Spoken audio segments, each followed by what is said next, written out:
किसी ने क्या खूब कहा है, शिक्षा अगर आपके व्यवहार में ना दिखे तो डिग्री महज एक कागज़ का टुकड़ा है।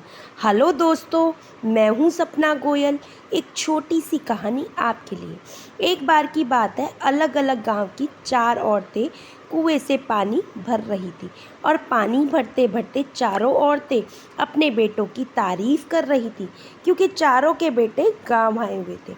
उनमें से एक औरत कहती है कि मेरा बेटा काशी से पढ़कर आया है और अब वह संस्कृत का बड़ा विद्वान हो गया है।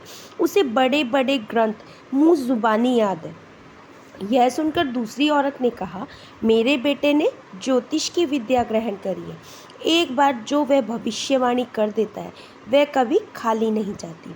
फिर तीसरी औरत ने कहा कि मेरे बेटे ने भी अच्छी शिक्षा ली है और वह दूसरे गांव में पढ़ाने के लिए जाता है। अब चौथी महिला, जो कि चुप थी, उससे इन सब बाकी महिलाओं ने पूछा कि तुम भी बताओ अपने बेटे के बारे में, उसने कहाँ तक शिक्षा हासिल करी है। तो उस महिला ने कहा कि मेरा बेटा इतना ज़्यादा पढ़ा लिखा नहीं है, पर वह बहुत मेहनत करता है और मेरा बहुत ध्यान रखता है।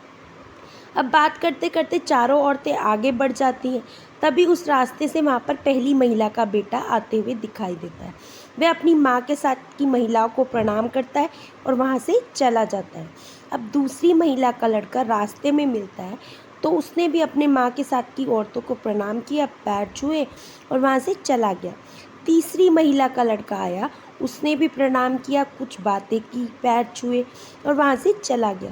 अब चौथी महिला के लड़के ने जब अपनी माँ को रास्ते में देखा तो वह दौड़ता हुआ आया, अपनी माँ के पास सब औरतों को प्रणाम किया और अपनी माँ के पास से पानी का घड़ा खुद ले लिया और माँ से कहा कि तुम बिन बताए क्यों चली आई, मुझसे कह दिया होता कुएं से पानी मैं ले आता।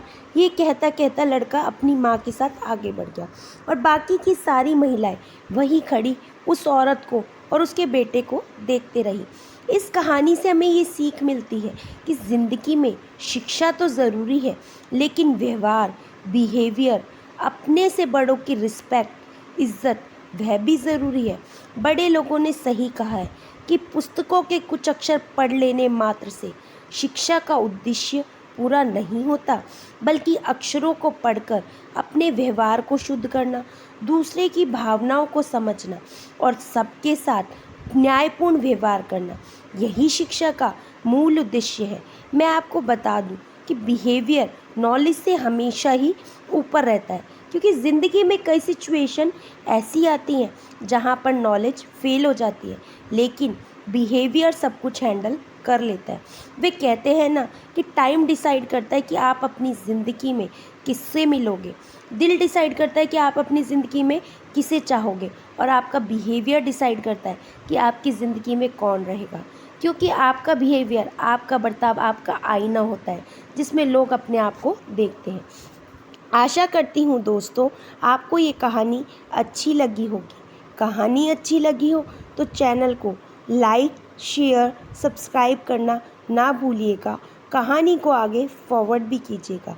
फिर मिलेंगे दोस्तों एक नई कहानी के साथ। तब तक हंसते रहिए, मुस्कुराते रहिए, स्वास्थ्य का ध्यान रखिए और हाँ, कहानी को आगे फॉरवर्ड करना बिल्कुल ना भूलिएगा। धन्यवाद।